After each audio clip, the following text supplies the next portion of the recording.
England president దగ్గర నుంచి భారతదేశాల president and రాష్ట్రపతి వరకు ప్రధానమంత్రి దాకా కూడా రాజ్యాంగం ఏది చెప్తే అదే చేస్తున్నారు.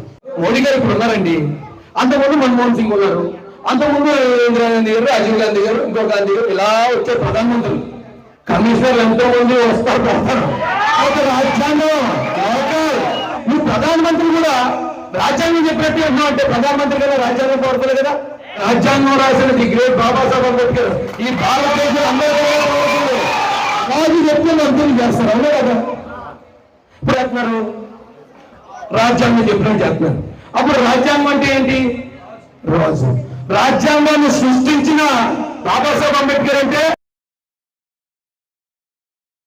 ఆయన జాతిలో ఉన్న వాళ్ళు మనం ఆ రాజుకి రాజు ఆయన మన పూర్వీకుడైతే ఆ రాజు వంశానికి చెందిన మనం ఇక్కడ ఉన్న దళితులు మానవంతా రాజులో అయ్యా.